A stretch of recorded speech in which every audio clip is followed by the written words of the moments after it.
This happened a few years ago when I was 16. I was excited about summer camp. My parents thought it would be good for me to make new friends. I was nervous, though. I wasn't very outdoorsy. When I arrived, the campus looked normal. Cabins were scattered under the tall trees. At first, I felt okay.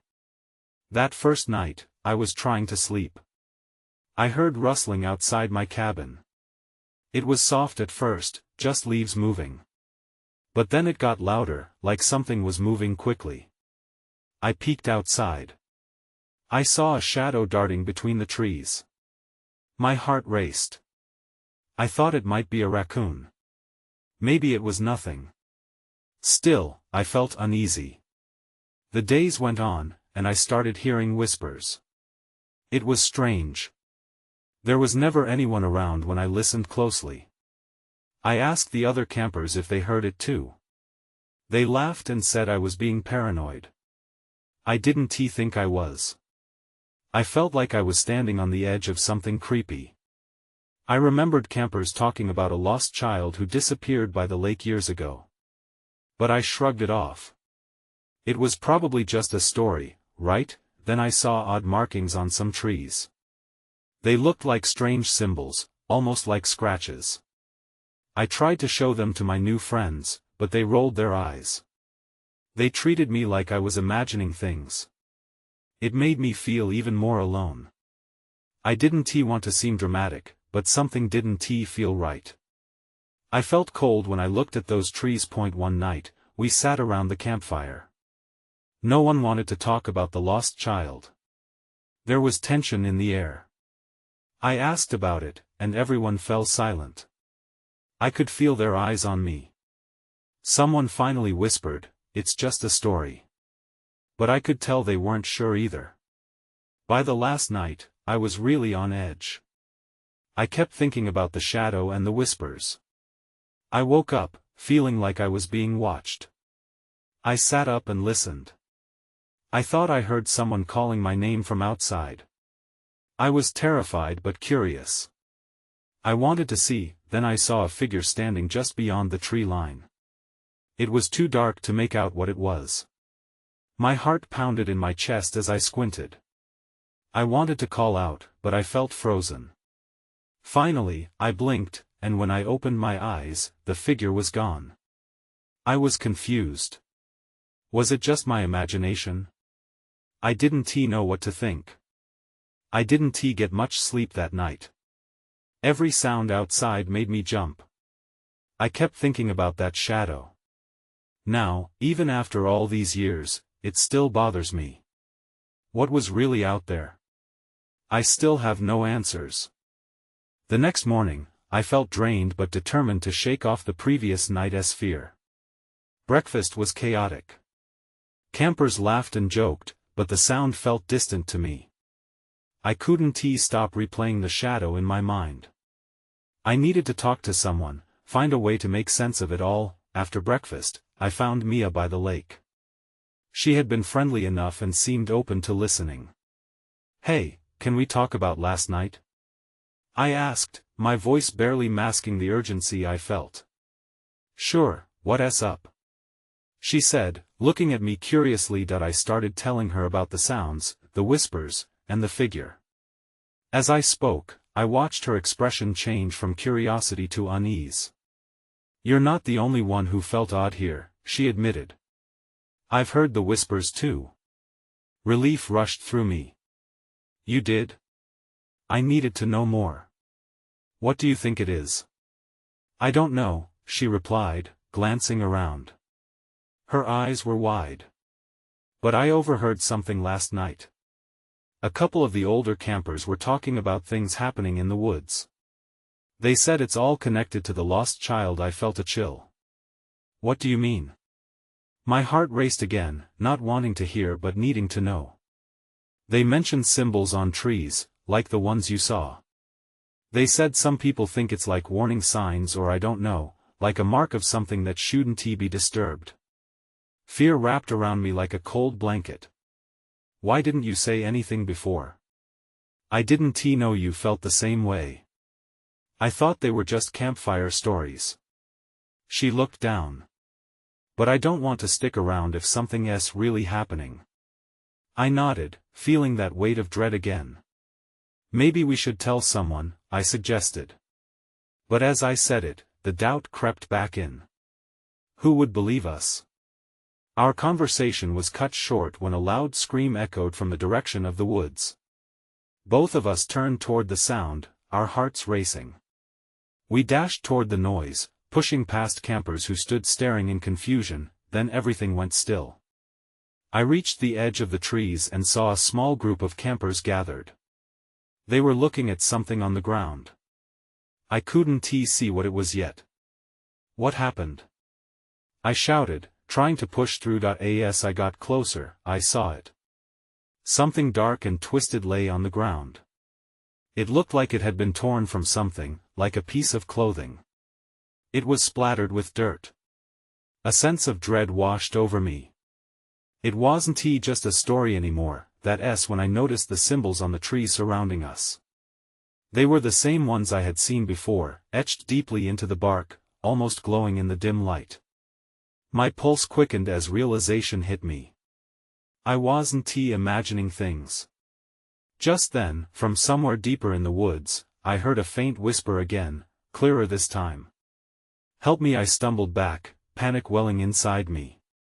The shadows felt closer now. Whatever was out there, it was real. It was watching. I turned to Mia, my mind racing. We have to get out of here. Now.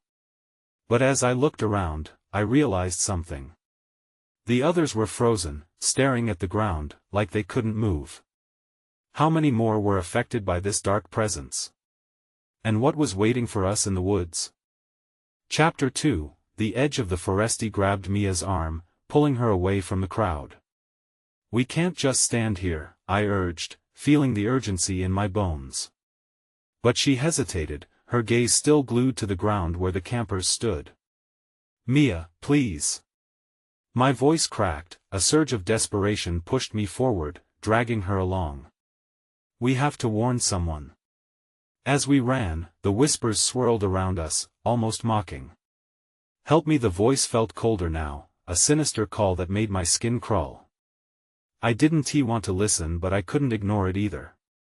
We started moving toward the camp's main lodge, hoping to find an adult to report what we had seen. As we neared the building, I felt a static charge in the air, thick and heavy. I shivered, glancing over my shoulder. The trees seemed to lean in closer, shadows creeping into the sunlit areas as if they were hiding something. When we reached the lodge, we found it empty. No counselors. No other campers. Just silence. I was about to knock on the door when I caught a glimpse of something in the window. A figure, a shadowy silhouette, darted across the far side of the room. Did you see that? I gasped, my heart racing. We're not alone. Mia nodded, her eyes wide. We crept around the front, searching for another entrance. My instincts screamed that whatever had called for help wasn't merely ghost stories. This was something tangible, lurking just beyond our sight. While we circled the lodge, I noticed something etched into the wooden beams outside, a symbol, just like the ones on the trees. It sent a jolt of fear through me. I bent down to examine it closely. This one looked weathered but was still visible, almost alive in the way it twisted across the wood. That's it. Mia whispered, her voice shaking. That's what the other campers were talking about. Suddenly, the air shifted. A rustling in the bushes nearby made us both freeze. What was that? I asked, swallowing hard. I don't know. Mia stepped closer to me, her fingers digging into my arm. Then, from the bushes, a pair of glowing eyes emerged. They were low to the ground and watched us intently. My heart pounded in my chest. This isn't happening, I whispered, my voice trembling. Run! Mia shouted, her scream breaking the stillness. We bolted, racing back toward the lake. The whispers grew louder behind us, mingling with the sound of branches snapping. A rush of adrenaline propelled me forward. I didn't know what that creature was or what it wanted, but I knew we had to get away. As we reached the water's edge, I turned to look back. The figure from the bushes stood now at the edge of the woods, partially hidden, but its eyes shone bright like beacons. It wasn't just watching us, it was calling. "Do you think it needs help?" Mia asked breathlessly, panting heavily. "No," I yelled, my instincts taking over. "It's a trap." Panic surged through me, and I grabbed her hand, pulling her toward the dock where we could find a way back to camp. But something stopped me cold. There, etched into the dock, was yet another symbol. It felt like a warning, a sign we were getting closer to something we should never have disturbed. Then, before we could react, the water began to swirl violently. And something broke the surface, rising up. I couldn't breathe. "What is that?" Mia whispered, barely audible. And that's when I realized, our summer camp was hiding more than just stories. We were standing at the brink of a mystery that was about to unfold. Chapter 3, The Rising Tide. The water churned and erupted, sending frothy waves crashing against the dock. I could hardly think. Fear paralyzed me as I stared at the dark shape slowly rising. It was moving in a sluggish way, like it didn't belong on this side of the surface. "Mia, we have to get out of here," I shouted, my voice frantic. I pulled her back, away from the edge, but she was rooted in place, eyes wide with terror. "Look!" she gasped, pointing into the water. There, emerging clearer from the depths, was a face. At first, I thought it was a mask, but no skin was stretched tight over hollow features, marred and gray. Its eyes were clouded, and though it looked lifeless, there was a desperate hunger behind them. "What do we do?" I asked, my voice quivering. "Run!" she yelled again, snapping me out of my stupor. Without another thought, we sprinted along the dock. The whispers behind us were growing increasingly frantic, mingling with the splash of water against wood. They were not calling for help anymore, they were angry now. As we reached the end of the dock, I stumbled, nearly slipping on the slick boards. That's when I saw it. The symbol etched into the wood was glowing faintly, pulsating with the rhythm of the water beneath. "Mia, do you see that?" I said, pointing. She nodded, her breath coming in fast bursts. "What does it mean?" "I don't know, but I think it's linked to whatever that was," I replied, unable to tear my gaze from the symbol. A strange pull beckoned me closer, then, a loud splash interrupted the moment. The creature had fully emerged, water streaming off it like a broken tap. Its voice was now rising above the chaos, groaning, calling out, "Help me!" "No!" I shouted, shaking my head. "We can't help it. We need to go." A sudden crunch sounded as the dock creaked under the creature's weight. Without thinking, I yanked Mia's arm, pulling her away just as the dock began to splinter. We dashed back toward the safety of the trees, my heart racing as we entered the darkened forest. The whispers shifted again, sounding more like urgent pleas, then something grabbed my ankle. I fell hard, hitting the ground. Panic surged through me. I looked back and saw roots twisting as if they had come alive, snaring me in place. "Mia!" I screamed. She turned, eyes wide with horror, but she was frozen. The creature was close now, its moonlit face grotesque and etched with sorrow and madness. "Help me," it called again, reaching out a thin, bony hand. "Don't go near it," I shouted, clawing at the ground to free myself. But the roots held tight.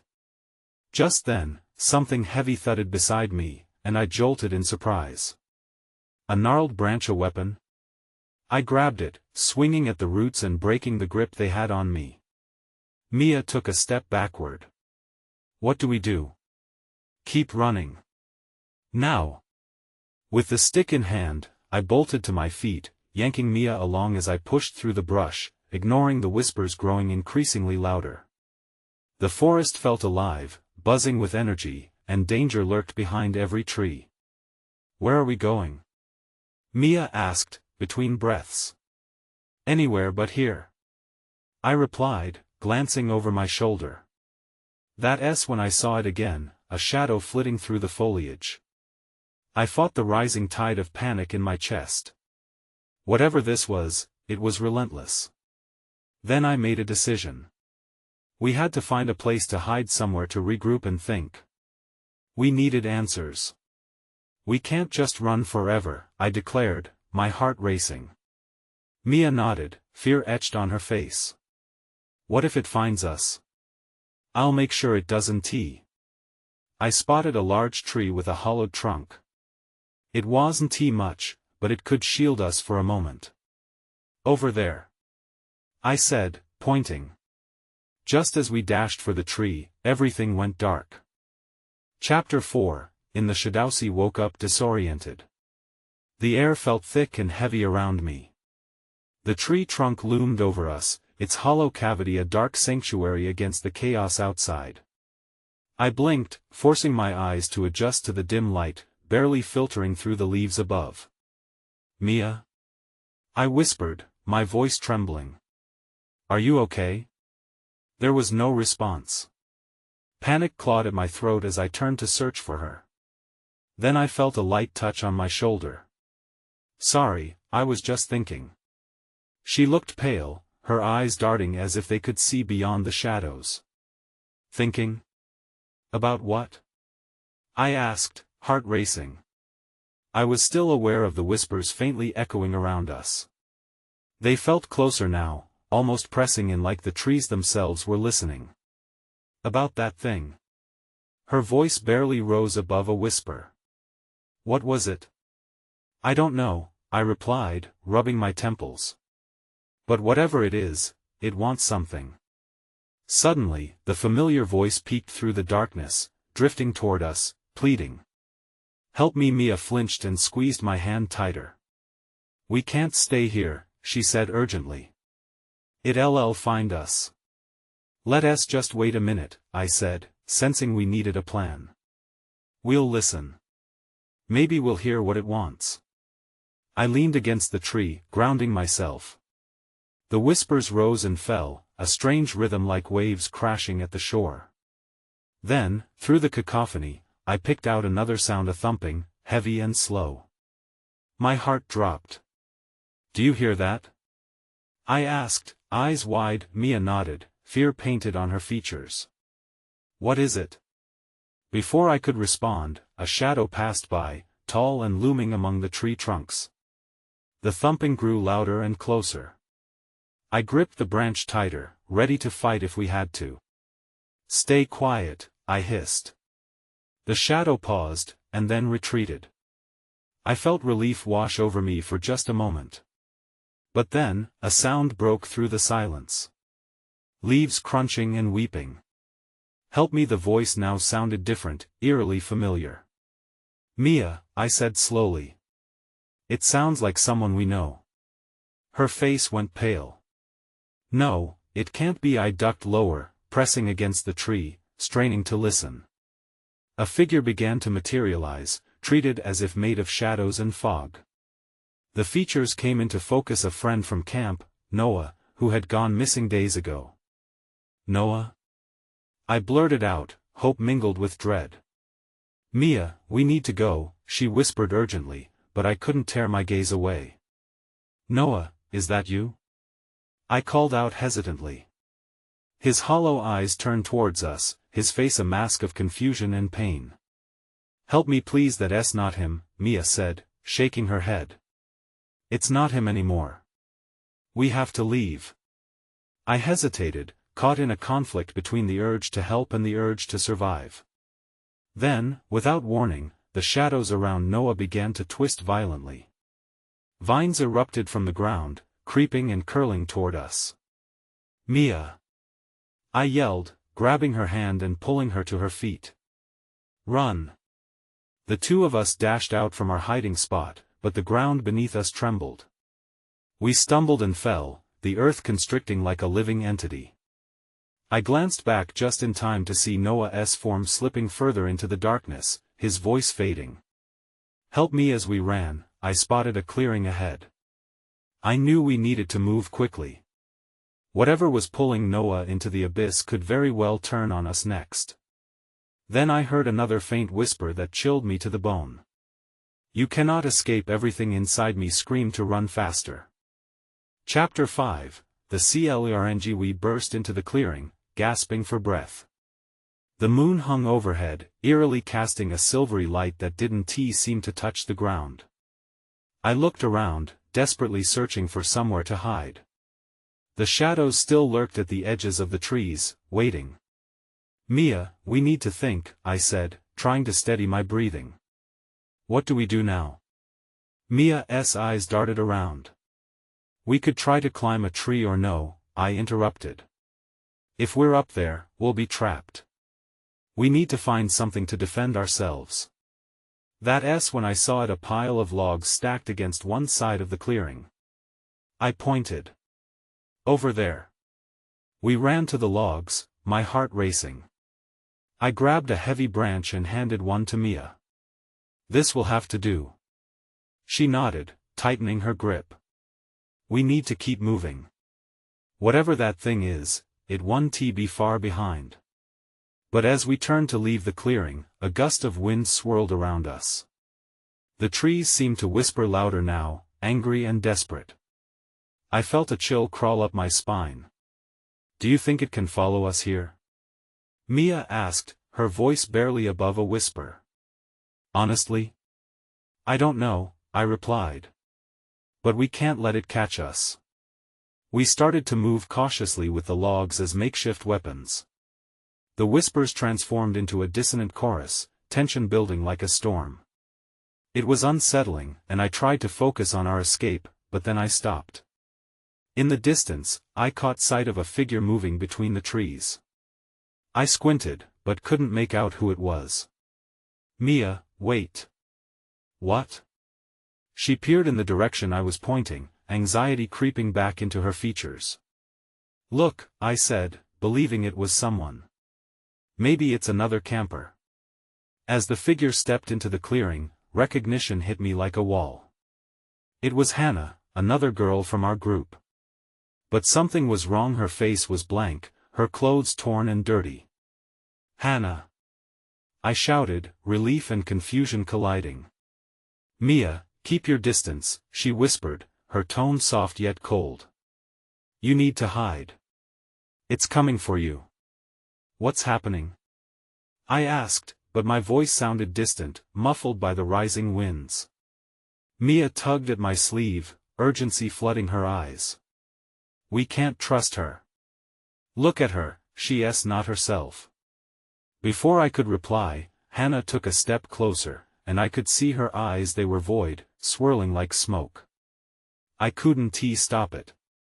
"You have to." A roar echoed through the clearing, drowning out her words. The ground shook, and shadows erupted from the trees, reaching for us. I felt my stomach drop. "Run!" I yelled again, grabbing Mia's hand. We sprinted away from Hannah, whose voice trailed behind us, twisted and broken. "You can't escape. You'll end up like me."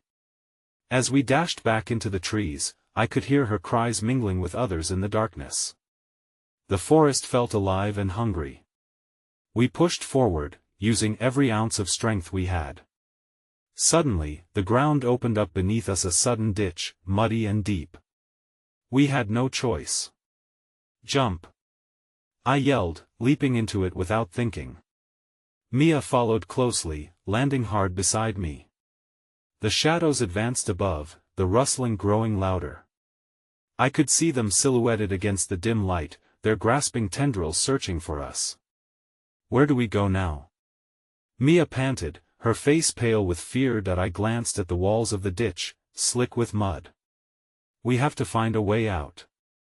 There must be an end." Suddenly, another whisper broke through the chaos, clear as day. "You're already trapped." My blood ran cold. I glanced at Mia, but it was too late. Something had already slithered into our path, blocking our escape. Chapter 6, the shadows. The creature loomed before us, a mass of darkness that twisted and flickered like flames. I could barely make out its form, but I felt its eyes boring into me. For the first time, I was paralyzed with fear. "Mia!" I whispered urgently, pulling her close. "What do we do?" She shook her head, her breath quickening. "I don't know. We can't stay here." I cursed under my breath. We had nowhere to run. The ditch felt both like a refuge and a trap. My fingers tightened around the branch, but it felt useless against whatever this thing was. In that moment, my mind raced back to Hannah. Something about her had unnerved me. The way she spoke. The way she moved. It echoed in my memory like a haunting melody. "Wait," I said suddenly. "What if she Mia?" The voice jolted me from my thoughts. It came from behind us, deeper in the ditch. I turned. There, beyond the shadows, was another figure. I squinted through the darkness. It looked like one of the instructors, Mr. Turner. "You're not safe here. Get away from that thing," he yelled, his voice sharp and commanding. "Mr. Turner, help!" I cried, hope swelling in my chest. But then I saw his eyes. They were like Hannah's, dim and swirling, full of something I couldn't identify. "No!" Mia screamed, grabbing my arm. "He's not him. We need to go." I hesitated, torn between the instinct to trust someone I knew and the creeping realization that something was horribly, irrevocably wrong. The shadows shifted, and for a moment, the air felt thicker. "Mia, we can't just abandon him," I protested, despite the words tasting bitter on my tongue. Then the creature hissed, a sound like rustling paper wrapped around my bones. It lunged forward, striking with a speed I didn't expect. Panic surged through me as I pulled Mia backward. The air erupted with chaos as the instructor and the creature clashed in a spray of shadow and uncertainty. "Run!" Mr. Turner shouted, the desperation in his voice now palpable. "Get out while you can. Don't look back." That snapped me out of my daze. I couldn't think. I grabbed Mia's hand, and we bolted deeper into the ditch, away from the swirling tendrils and the fragmented screams echoing behind us. We ran recklessly, the wet ground giving way beneath our feet. Just when I thought we reached a dead end, I spotted a narrow gap in the wall ahead. "There." I pointed, my heart racing anew. Mia nodded, determination flashing in her eyes. "Let us go." We squeezed through the opening, pushing past damp earth and roots that clawed at our skin.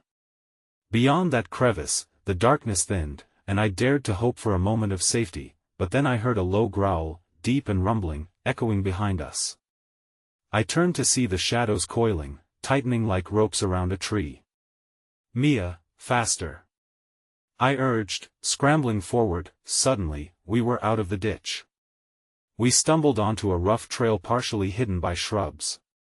But the relief was fleeting, the growl faded into a haunting silence that swallowed us whole. That it wasn't over. I felt it in my bones. Then, ahead, something glinted under the moonlight. That's when I saw it, a small, metallic object lying in the dirt, covered in mud. I picked it up, realizing it was a compass. The needle spun wildly, refusing to settle. I exchanged a worried glance with Mia. "What does this mean?" Before she could answer, I heard it, a whisper cutting through the darkness right above us. "You're lost, and you'll never find your way back." The shadows shifted, ready to close in again. Chapter 7, The Whispering Darkness. Dropped the compass, my heart racing. The whisper lingered, creeping into my mind like an unwelcome guest. "What does that even mean?" I stammered, fear gnawing at my insides. Mia glanced around nervously. "We need to move. Now." I nodded, our gazes darting between the trees. The night felt heavier now, a veil of uncertainty pressing against us. We started down the trail, but each step felt like a countdown. I could feel the shadows gathering behind us, prowling silently. "Mia, what if we're going in circles?" I asked, doubt forming like a knot in my stomach. I don't know, but we can't let whatever that was catch us. We have to find a way out. The trees closed in around us, casting long, twisted shadows that danced in the moonlight. Each crackle of a branch or rustle of leaves made me jump. I wanted to scream at the night, to demand it release us from this nightmare. Instead, I forced myself to run faster, driven by sheer instinct. Suddenly, I heard something different, a voice, muffled and soft. "Help please," it echoed through the trees, pulling me in like a magnet. "Mia, did you hear that?" I stopped, craning my neck to catch the source of the sound. "What?" she asked, glancing around, her eyes wide. "It sounded like someone needs help," I insisted, stepping cautiously off the path. "We have to check it out. It could be someone who knows how to escape this place." She hesitated, fear flickering in her eyes. "Or it could be a trap. We can't trust anything here." I took a deep breath, torn between my instincts to help and my growing fear of the unseen. But the voice called out again, desperate. "Please. I'm scared." It pleaded. Unable to resist, I pushed deeper into the woods, Mia reluctantly following. The voice grew clearer, but there was something jagged about it, twisting my heart. It sounded familiar. Then I saw her, the silhouette of a girl crouching behind a tree. My heart leaped. "Hannah!" I called out. She looked up, her eyes wide and wild. "Get away. Don't come closer." Confusion settled over me. "But you're in danger." "What happened?" "Hurry. It's coming," she shouted, panic lacing her voice. Just then, the shadows surged forward, writhing like serpents. I felt a chill grip my spine. Mia grabbed my arm, pulling me back. "We need to go. Now." But Hannah, the shadows lunged, forcing us to retreat. "Run!" Mia screamed. We dashed back towards the trail, our breathing frantic. Behind us, the edges of darkness thrashed violently. Hannah's figure blurred as the murky tendrils of shadow enveloped her. "Mia, it's too late for her." I gasped, tears stinging my eyes. "We can't help her now." Ahead, I spotted a faint glimmer, something shiny tucked between the roots of a tree. I approached, reaching down to grasp it. It felt cold and familiar. It was another compass, this one marked with strange symbols etched into the metal. The needle swung wildly once more, but then it suddenly steadied, pointing deeper into the woods. "What does that mean?" Mia asked, her voice trembling. "Maybe it's trying to tell us something." But as I said it, a strange noise erupted from behind. The growl had returned, louder and more menacing. It wasn't over. Not by a long shot. "Mia, we can't stay here," I shouted. The shadows tightened around us, leaving no room for hesitation. With a final look at the glimmering compass, I turned and fled into the night, dragging Mia along with me. But whatever promised safety ahead, it felt just as wrong as what we were escaping. Chapter 8, The Hidden Path. We sprinted, the pounding of our hearts drowning out the growls behind us. Shadows surged like dark waves, threatening to engulf us at any moment. With each glance back, I saw flickers of movement, but nothing solid, nothing I could fight against. "Mia, this way!" I shouted as I spotted a narrow path veering off the main trail.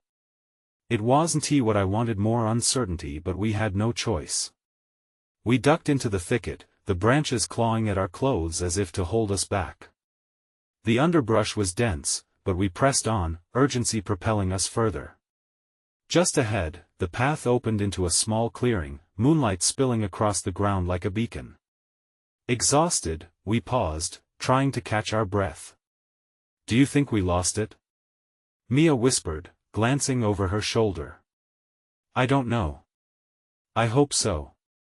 Just then, a rustle came from the opposite side of the clearing. My stomach dropped. "Mia, stay close."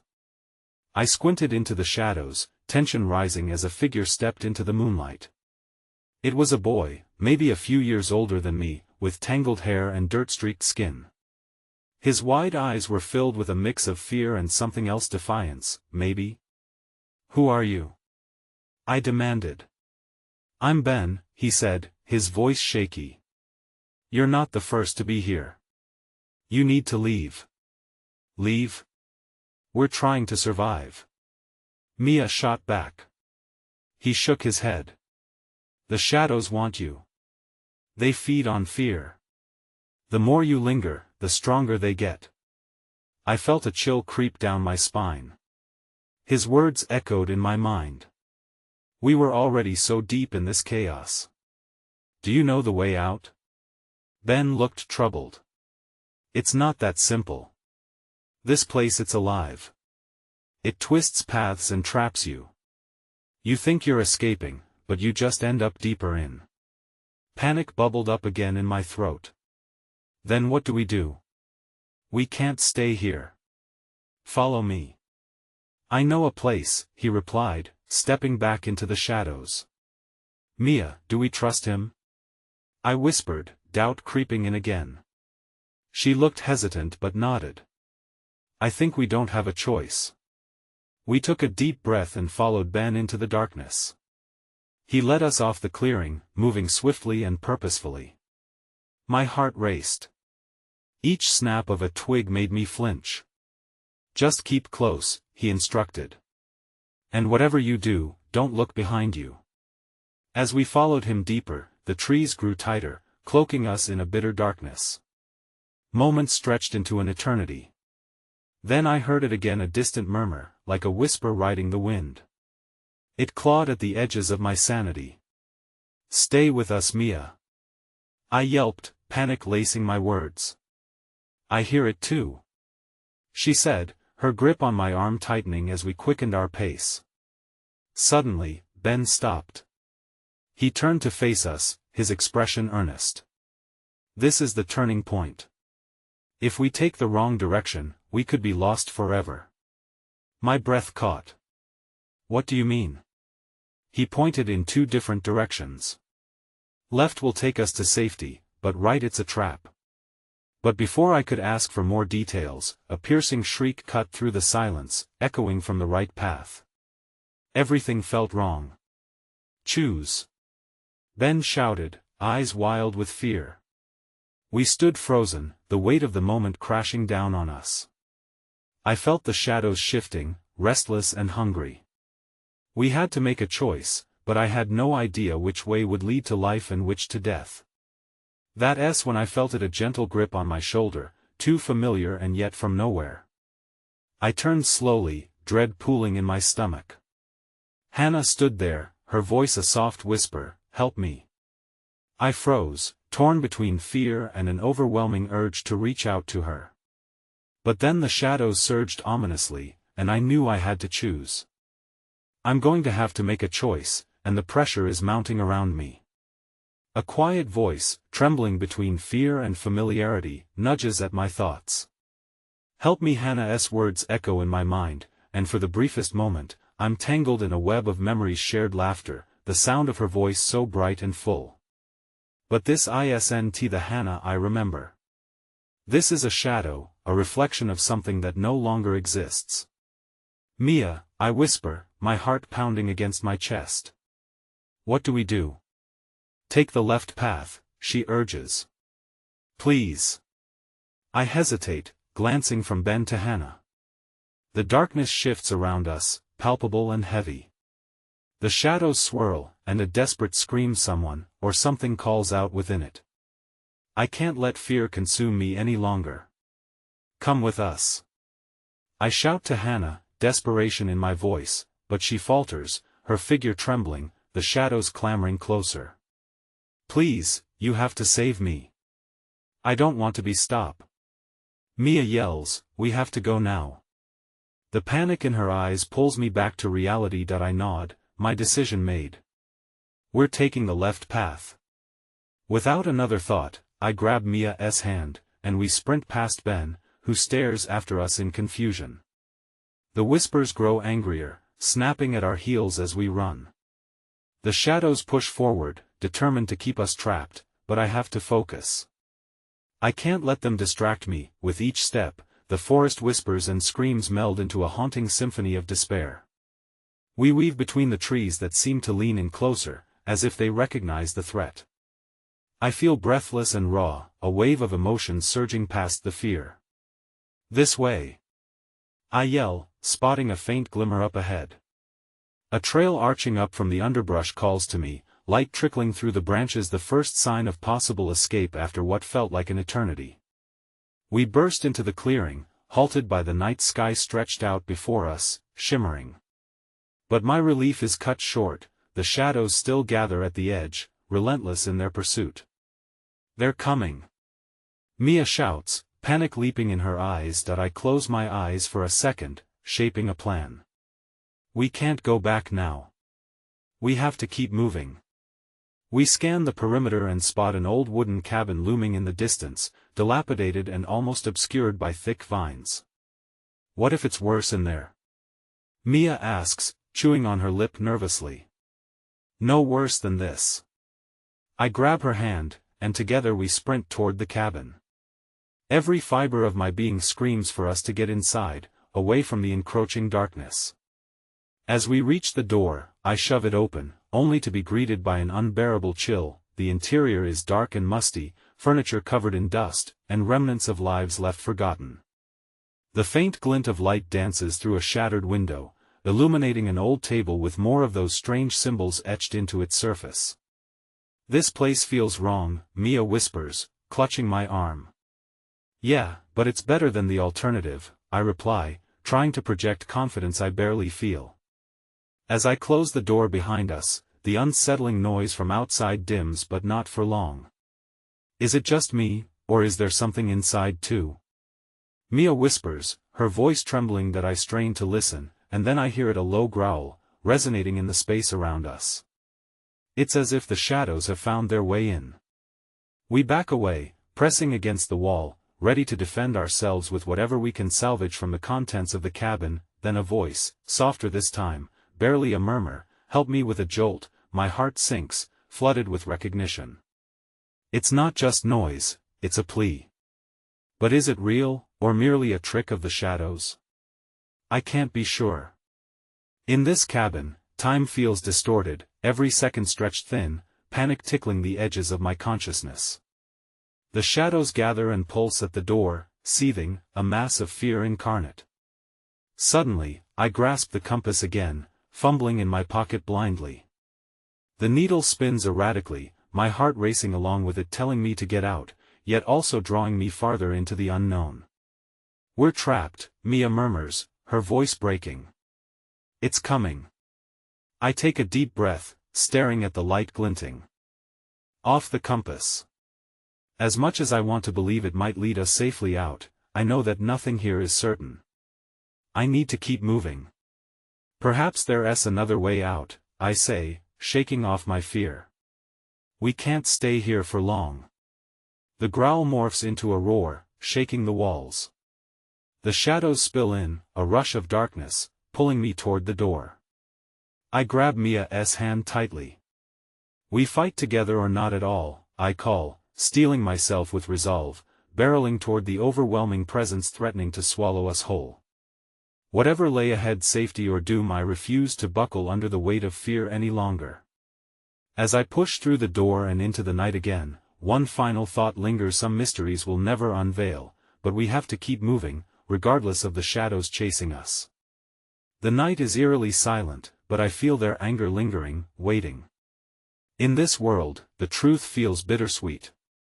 I still think about all that night, the choices, the shadows, the whispers. Sometimes I wonder if Mia is okay, if we truly escaped, or if we're still lost in its grasp. I've never returned to that camp, and maybe that's for the best. Some doors are better left closed.